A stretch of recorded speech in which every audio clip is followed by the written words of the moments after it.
Olá, boa tarde. O Conselho Nacional de Justiça aprovou um conjunto de medidas para assegurar os direitos de migrantes em conflito com a lei. As normas seguem protocolos de direitos humanos reconhecidos internacionalmente. As medidas adotadas pelo CNJ são o destaque do Jornal da Justiça, primeira edição de hoje. Vamos agora aos outros. Ministro Ricardo Lewandowski, do Supremo Tribunal Federal, dá 5 dias para a CPI da pandemia se manifestar sobre o pedido do líder do governo na Câmara, Ricardo Barros, para ser ouvido em depoimento pela comissão.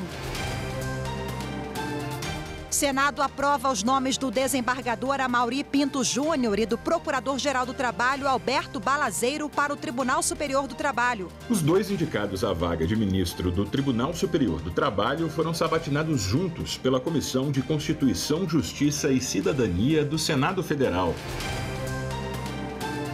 E ainda, o Superior Tribunal de Justiça decide que a autoridade judicial pode pedir informações para provedores de internet, apenas especificando o nome do usuário.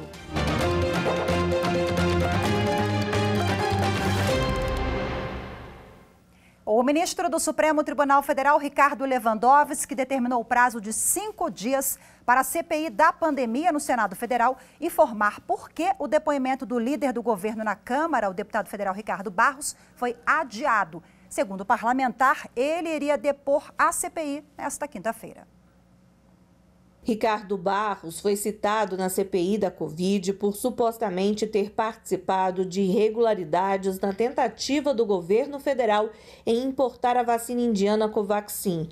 Barros havia sido convocado para depor nesta quinta, dia 8, mas o depoimento foi adiado pelos senadores. O deputado entrou com um mandado de segurança pedindo que o interrogatório seja mantido ou que a CPI determine nova data para o evento.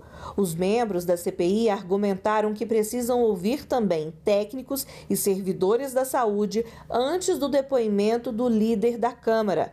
Para Ricardo Barros, o adiamento fere o direito dele de ampla defesa e mostra abuso de poder da CPI. Ao analisar o caso, o ministro Ricardo Lewandowski estipulou o prazo de 5 dias para a presidência da CPI da pandemia se manifestar sobre o pedido do deputado. E ainda sobre a comissão de inquérito no Senado Federal, a ministra Rosa Weber, do Supremo, ela negou o pedido feito pelo dono do laboratório Vitamedic, José Alves Filho, para suspender a quebra de sigilos determinados pela CPI da pandemia. Na decisão, a ministra Rosa Weber afirmou que a comissão parlamentar de inquérito tem legitimidade constitucional para investigar particulares, desde que atenda ao interesse público, e lembrou que o objetivo da criação da CPI da pandemia é apurar a condução das medidas governamentais na crise sanitária. Segundo Rosa Weber, as razões da CPI para quebrar o sigilo do sócio da Vitamedic estão fundamentadas e, por isso, manteve o acesso dos parlamentares às informações do empresário desde 2020 até o momento. José Alves Filho pediu em liminar para suspender as quebras de sigilos fiscal, bancário, telemático e telefônico, alegando inconstitucionalidade na determinação. Além disso, o empresário afirma que está envolvido indevidamente na apuração da CPI apenas pelo fato de ser sócio da farmacêutica Vitamedic, laboratório que produz a ivermectina. Uma das linhas de investigação da CPI da pandemia é que ele teria incentivado o uso do medicamento como tratamento precoce contra a Covid-19, mesmo sem comprovação científica. Em uma outra decisão, a ministra Rosa Weber negou o pedido da Comissão Parlamentar de Inquérito da Pandemia, que queria suspender o direito de Francisco Emerson Maximiano, dono da Precisa Medicamentos, de ficar em silêncio quando prestasse depoimento. No pedido, a comissão alega que a sonegação de informação pode causar prejuízos irreversíveis ao processo. O empresário foi convocado para explicar sobre o processo de compra da Covaxin. A ministra Rosa Weber afirmou que a CPI deixou de rebater todos os fundamentos apresentados na decisão anterior, que concedeu o direito ao empresário, e que a inobservância de tal requisito formal resulta na inviabilidade do recurso. Bom, ainda não há data definida para os depoimentos de Francisco Emerson Maximiano, dono da Precisa, e de José Alves Filho, sócio da Vitamedic, na CPI da pandemia. As datas devem ser votadas pelos parlamentares na sessão de amanhã. E os senadores Alessandro Vieira, do Cidadania, e Jorge Cajuru, do Podemos, entraram com uma ação aqui no Supremo Tribunal Federal pedindo que o STF prorrogue a CPI da pandemia. O pedido é para que a comissão parlamentar de inquérito seja prorrogada por mais 90 dias. O presidente do Senado, Rodrigo Pacheco, do Democratas, ainda não confirmou a continuidade dos trabalhos. Os senadores acionaram o Supremo Tribunal Federal alegando omissão de Pacheco, que declarou que só vai examinar o pedido de prorrogação depois de encerrada a primeira fase da CPI e após o recesso parlamentar. Segundo os parlamentares, o presidente do Congresso Nacional estaria ainda impedindo o papel constitucional dos senadores de investigarem. O Partido Socialista Brasileiro entrou com uma ação no Supremo contra a retomada da prova de vida para aposentados e pensionistas do INSS. Esse procedimento, que visa evitar fraudes e pagamentos indevidos com comparecimento do segurado a uma agência bancária, estava suspenso desde março do ano passado por causa da pandemia. Mas em fevereiro deste ano, o INSS editou uma portaria prevendo a retomada dos bloqueios de pagamento a partir de maio, para quem faltar a prova de vida. Para o PSB, a retomada da exigência coloca em risco a saúde dos idosos. O relator da ação no Supremo é o ministro Luiz Roberto Barroso. O Ministério Público Federal entrou com recursos contra a decisão que estendeu os efeitos da suspeição do ex-juiz Sérgio Moro para outras 2 ações penais envolvendo o ex-presidente da República, Luiz Inácio Lula da Silva. Mais informações com o repórter Márcio Fontinelli. Depois de considerar que houve suspeição do ex-juiz Sérgio Moro na ação penal sobre o triplex no Guarujá do ex-presidente Luiz Inácio Lula da Silva, de forma monocrática, o ministro do Supremo Tribunal Federal, Ricardo Lewandowski, determinou também a anulação dos atos processuais que tratam dos casos do sítio de Atibaia e imóveis do Instituto Lula. Ao recorrer da decisão, o Ministério Público Federal reforça que o ministro Gilmar Mendes, redator da sentença, e a ministra Carmen Lúcia afirmaram que a suspeição declarada não pode ser aplicada em outros processos envolvendo o ex-presidente Lula. Além disso, que a ação penal que trata do caso do sítio de Atibaia não recebeu nenhuma sentença de Sérgio Moro, e sim da sucessora dele, a juíza federal Gabriela Hart. O recurso feito pelo Ministério Público Federal deve ser analisado pelo STF nos próximos dias. E você vai ver a seguir: Conselho Nacional de Justiça aprova novas regras para tratamento de migrantes em conflito com a lei. Assunto para daqui a pouquinho. Fique com a gente, eu volto já.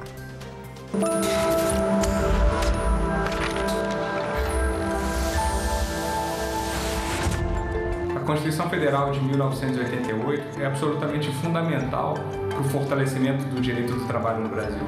Não só porque ela amplia significativamente o conjunto de direitos dos trabalhadores em relação ao texto constitucional anterior, de 1967, mas também porque ela trata da matéria no capítulo dos direitos sociais, no título dos direitos e garantias fundamentais, o que evidencia o zelo do legislador constituinte no tratamento desse tema.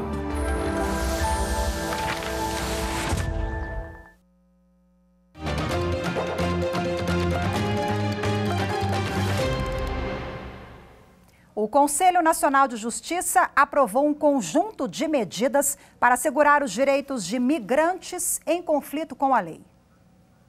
A atualização dos procedimentos, segundo o Conselho Nacional de Justiça, era necessária, levando em consideração a quantidade de imigrantes presos no Brasil e a falta de um tratamento uniforme dos casos com essa temática pelos tribunais. O ato normativo tem como principal objetivo respeitar o direito constitucional ao devido processo legal a migrantes presos, acusados, réus ou condenados no país. O conjunto de normas estabelecidos pelo CNJ segue protocolos de direitos humanos reconhecidos internacionalmente. O texto observa ainda compromissos do Brasil com a prevenção ao tráfico de pessoas e com o tratamento igualitário de refugiados.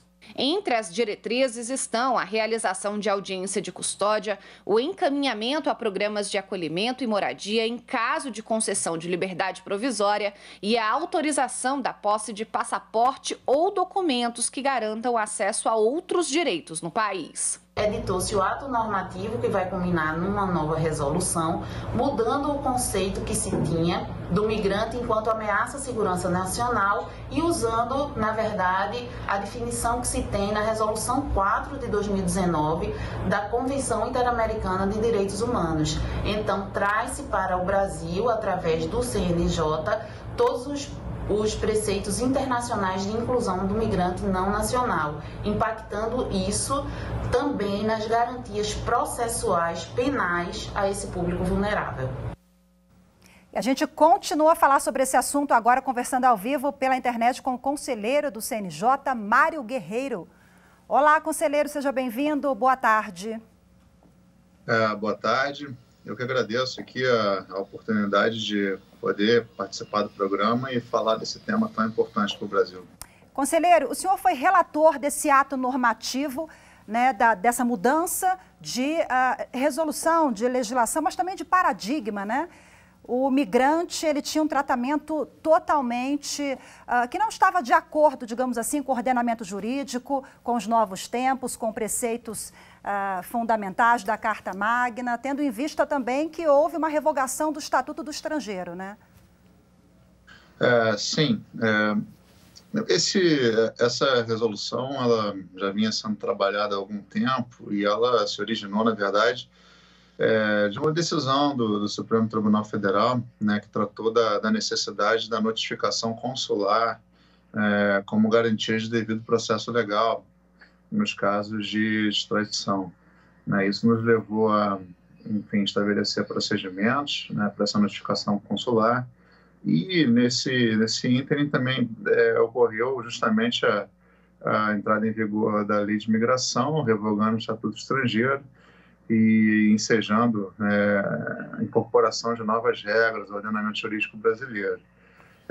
Aproveitamos também a ocasião para já incluir também algumas questões mais recentes, né, uma audiência de custódia e outras garantias, por exemplo, as mulheres presas, indígenas, população LGBTI, enfim, uma série de garantias que hoje o nosso ordenamento jurídico já prevê, mas que até então não vinham sendo observadas, né, de forma uniforme, padronizada no Brasil inteiro.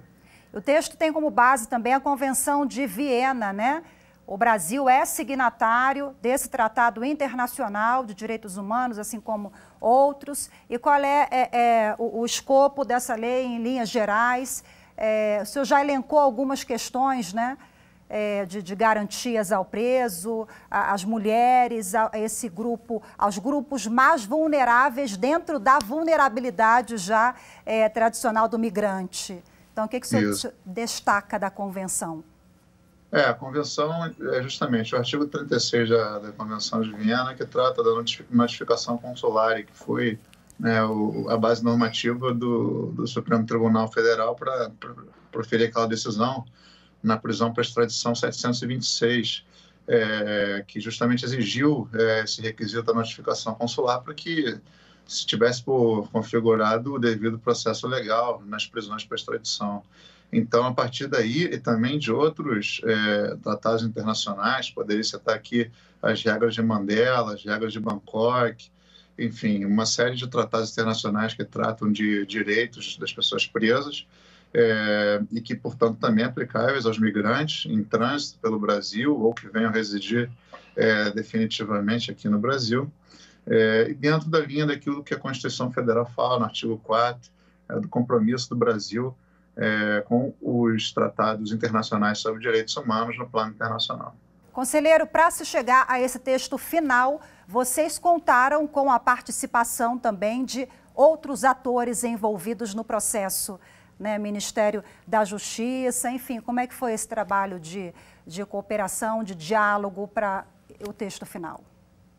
Sim, essa resolução, na verdade, ela foi muito bem pensada e trabalhada por longo tempo.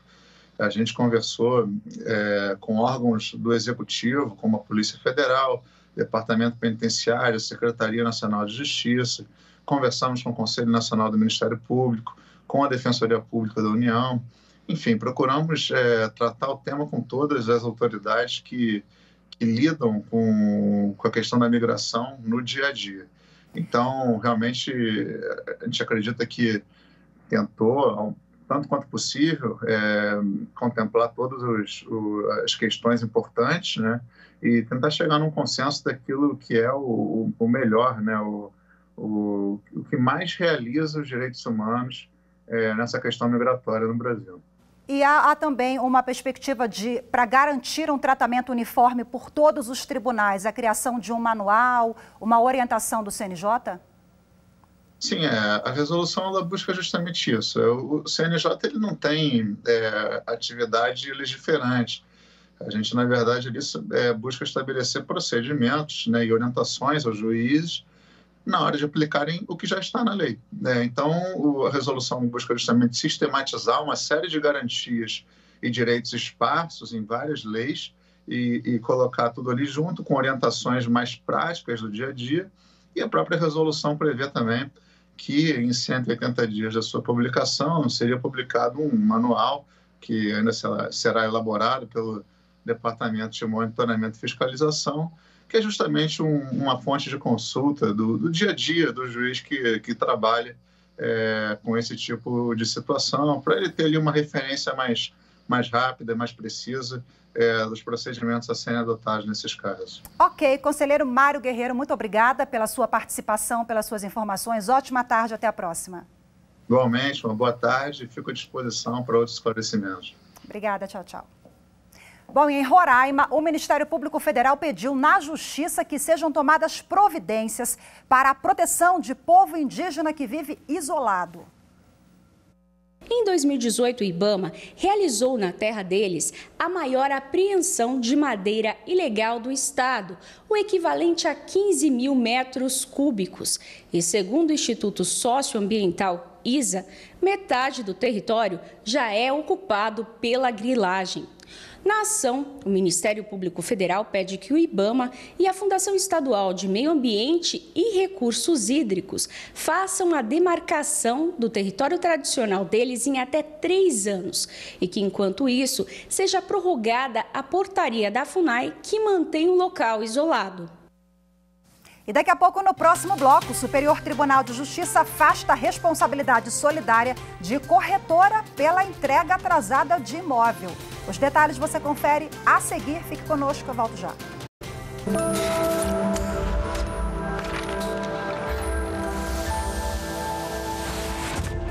A atual Constituição da República Federativa do Brasil foi aprovada pela Assembleia Nacional Constituinte em 22 de setembro de 1988 e promulgada em 5 de outubro daquele mesmo ano. Essa Carta Magna, Suprema Lei Brasileira, constitui um marco histórico, possuindo grande identificação com a nova República, etapa da história do Brasil no pós-1985 até os dias atuais.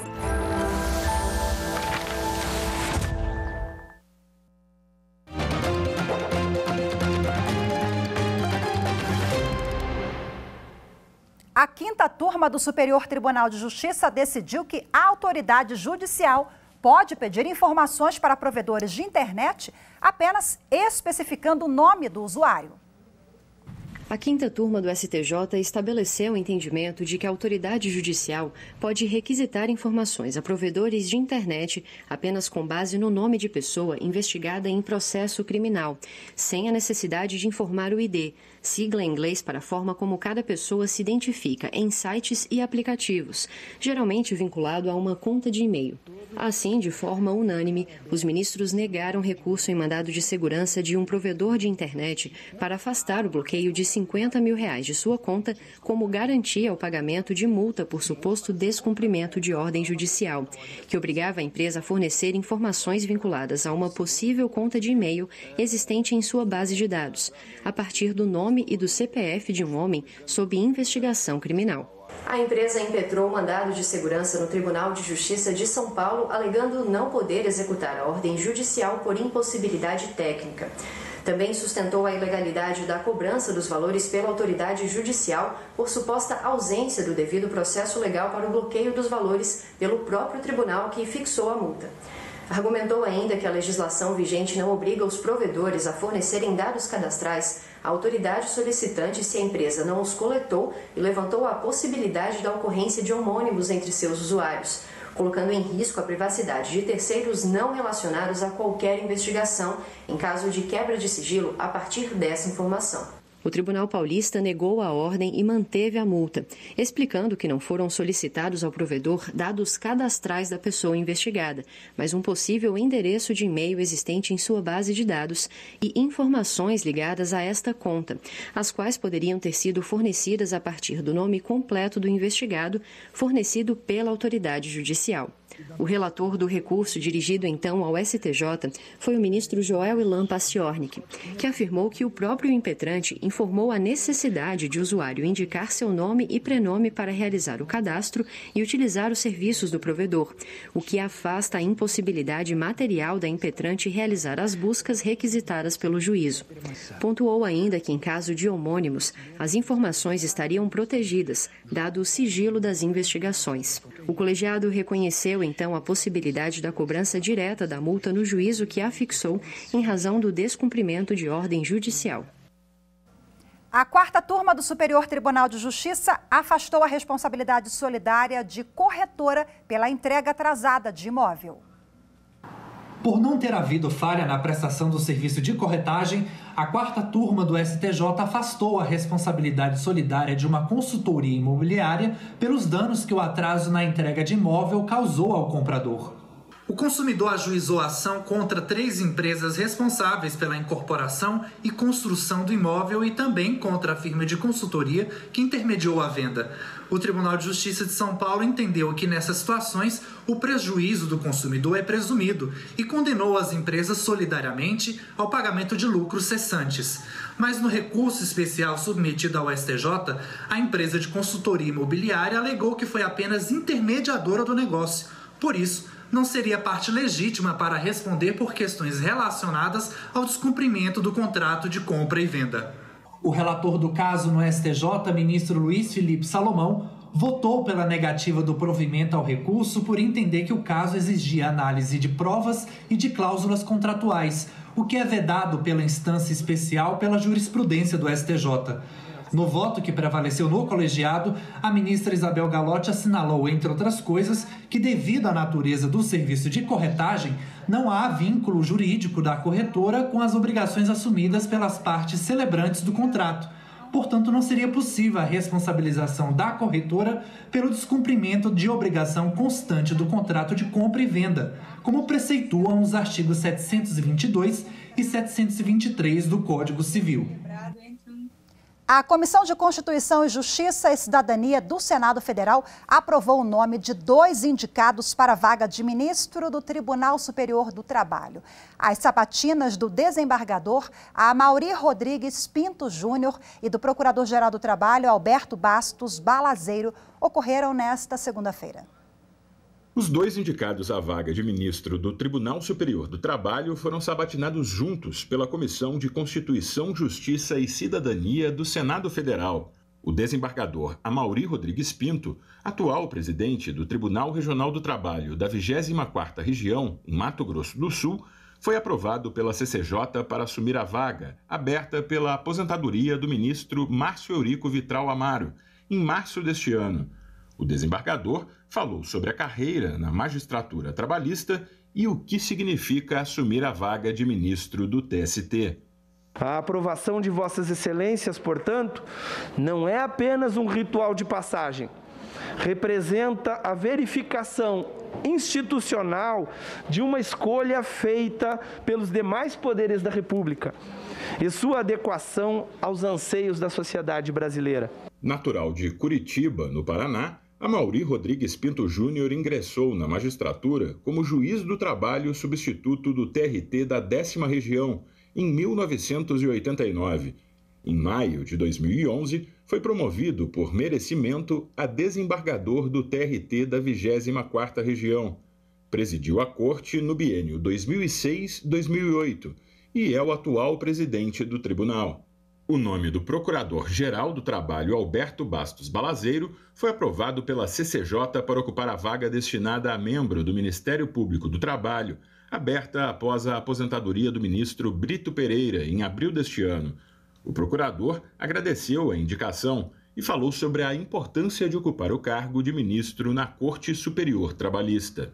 Estou consciente da profunda responsabilidade que acompanha essa indicação, tendo em vista a centralidade institucional que o Tribunal Superior do Trabalho desempenha na estabilização da jurisprudência trabalhista e, com isso, nas relações de trabalho em nosso país. Alberto Bastos Balazeiro é natural de Salvador, está no MPT desde 2008 e foi procurador-chefe do órgão na Bahia entre 2013 e 2017. É procurador-geral do Trabalho desde 2019. Agora, as duas indicações vão ser submetidas ao plenário do Senado Federal. E hoje ficamos por aqui. Eu te espero amanhã no mesmo horário. Uma ótima tarde para você. Muito obrigada pela sua companhia. Tchau, tchau.